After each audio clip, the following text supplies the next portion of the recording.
Yesterday's prophecies, today's headlines. This is the Hal Lindsey Report. And now, Hal Lindsey. Good evening and welcome to this edition of the Hal Lindsey Report. Well, last Monday, Pope Benedict XVI, leader of the world's 1.2 billion Catholics, abruptly announced that he was to resign the papacy on February the 28th. The Pope said that he is quitting because he no longer has the strength to fulfill the duties of his office. His statement said that he had noticed that his strength had deteriorated over recent months. He is the first pontiff since the Middle Ages, actually the early 1400s, more than 600 years ago, and I might add, before Columbus even sailed to find the New World, to take such a step. His resignation is stunning because popes do not traditionally walk away from the office. Their lifeless bodies are carried out.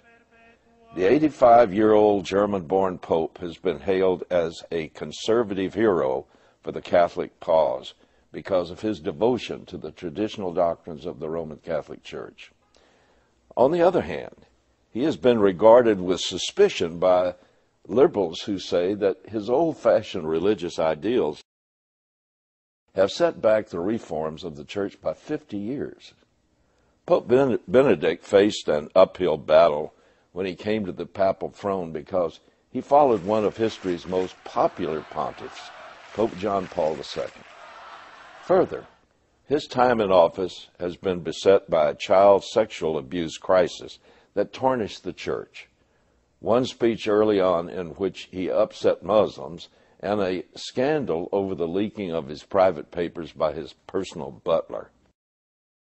In a statement from the Vatican, the Pope said that in order to govern, both strength of mind and body are necessary, strength which in the last few months has deteriorated in me to the extent that I have had to recognize my incapacity to adequately fulfill the ministry entrusted to me.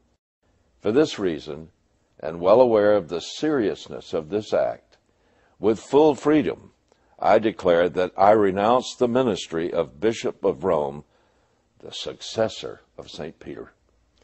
Church representatives said that the Pope is not suffering from any particular catastrophic malady or debilitating condition.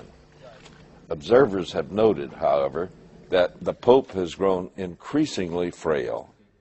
He uses a cane and no longer walks the aisle of St. Peter's to perform services, but is rolled in and out of the cathedral. His doctors have also advised him to make no more transatlantic trips. The Pope himself has previously told interviewers that he feels that a pope should resign if he reaches a point where he cannot fully perform the functions of the Church's highest office. I suppose that means that Benedict is practicing what he preached. A Vatican spokesman said the pontiff would step down at 7 p.m. Greenwich Mean Time on Thursday, February 28. The office will be vacant until a successor is chosen by the College of Cardinals, meeting in top secret, closed-door sessions. Benedict was elected to the papacy on April 19, 2005. He was 78 years old, 20 years older than John Paul II was when he was elected. Observers agree that Benedict ruled over a slower-paced, more cerebral, and less active Vatican.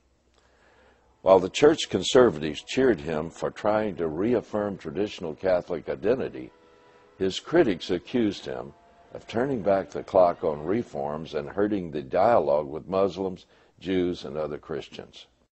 Some say his papacy is simply an extension of John Paul's because he was such a close confidant and reliable ally of his predecessor.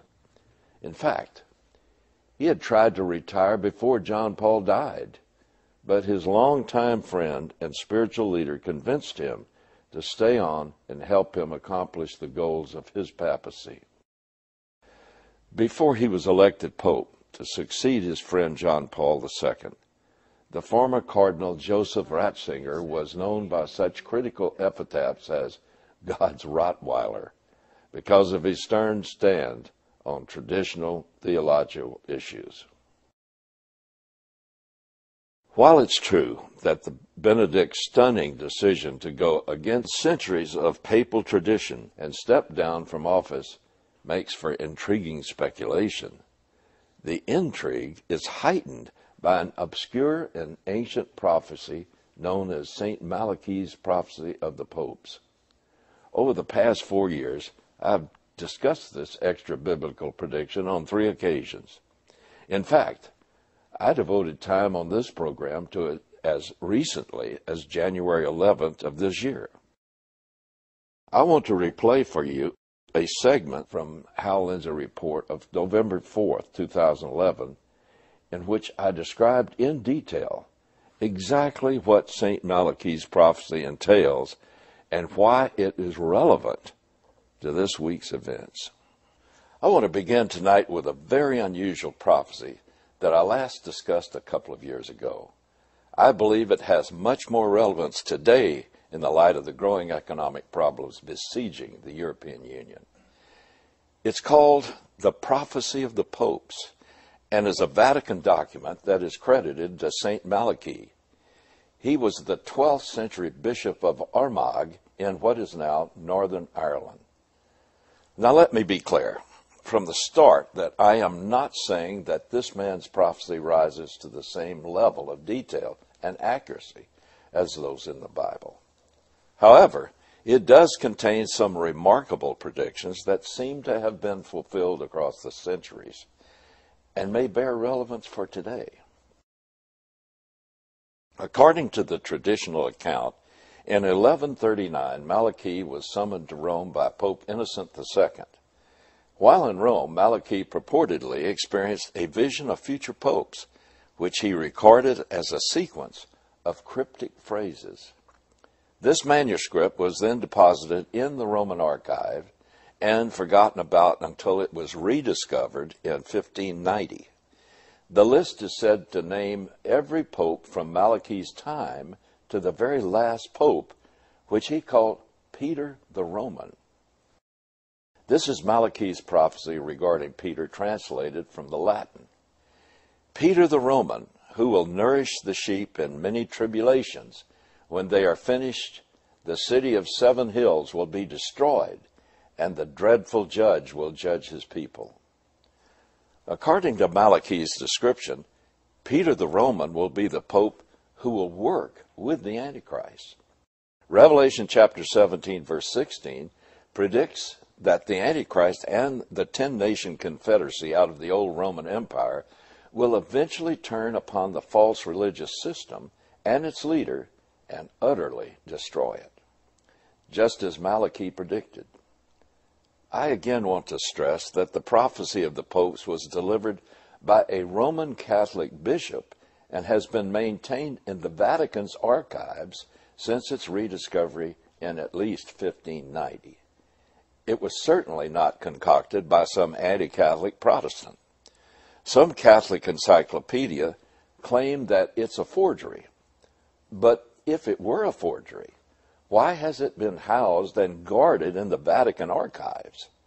And most importantly, it cannot be dated any later than 1590. So, if this prophecy is a forgery, it still has remarkable predictions about our present times that are over 400 years old. For example, Pope number 263 was Pope John the 23rd, whom Malachi described as a shepherd and sailor. His real name was Angelo Roncalli, and he was the son of sharecroppers and shepherds. Before being elected Pope, Cardinal Roncalli was named Patriarch of Venice, the famed canal city and seaport. Malachi described Pope 264, Pope Paul VI, as the flower of flowers. The coat of arms of the Montini family, from which he came, featured 3 flowers. Pope number 265 was Pope John Paul I. Malachi described his pontificate as the midst of the moon. On the day of John Paul I's election, the moon was half full. Albino Luciani, or John Paul I, died 1 month later under another half moon. Pope John Paul II was Pope number 266. He was identified by Malachi as being from the labor of the sun. Carol Wojtyla was born on the day of a solar eclipse. Pope number 267 is the current pontiff, Pope Benedict XVI. Before John Paul II died, I looked up what Malachi had to say about his successor, the 267th Pope. Malachi linked this pope to the glory of the olive. One of the nicknames of the Benedictine order is that of the Olivetans. So when Cardinal Joseph Ratzinger chose as his papal name Pope Benedict, it was startling. This order links itself to a love of the olive. The next pope will be Pope number 268. According to St. Malachi, this pope will be Peter the Roman, the last pope. Peter the Roman will reign, according to Malachi's prophecies, during the horrific time of tribulation that immediately precedes the second coming of Christ. How far off might the fulfillment of Malachi's prophecy be? Well, the current Pope, Benedict XVI, will be 85 years old come April. When I return after the break, I will answer a simple question that you may be asking yourself right now. If Hal's not a Catholic, why does he care who the next Pope will be? Hal Lindsey Media Ministries is pleased to announce yet another easy way for you to support the Hal Lindsey Report. Our new toll-free telephone number, 1-888-RAPTURE. By calling this toll-free number, you can obtain copies of the show on DVD. You can also give a tax-deductible gift or designate a monthly pledge to help keep this program on the air. Supporting the Hal Lindsey Report has never been easier. Operators are standing by 24 hours a day, ready to take your call. So call today, toll-free, 1-888-RAPTURE or 1-888-727-8873. Please call today.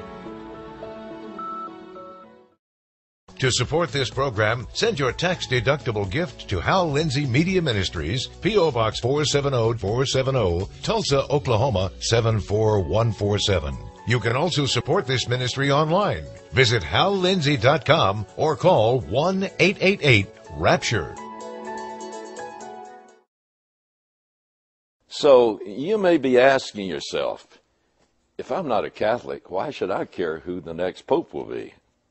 If you're interested in the end times prophetic scenario, however, it's obvious why you should be at least curious. Simply put, if St. Malachi's vision is accurate, that means we're on the threshold of the final events of the church age. Now, for many, many years, for 50 some odd years, I've been studying what would be all of the pieces of a puzzle in prophecy that would fit together and indicate that we're near the great tribulation, which will take place just before the return of Christ. And I can tell you that all of those pieces of the puzzle in Bible prophecy are together right now. There is just the last piece, which is the revival of the old Roman Empire, and with it, the rise of the Antichrist. But I noted in restudying Revelation chapter 17, something that needs to really be emphasized. First of all, it talks about the great harlot and who and what the great harlot is.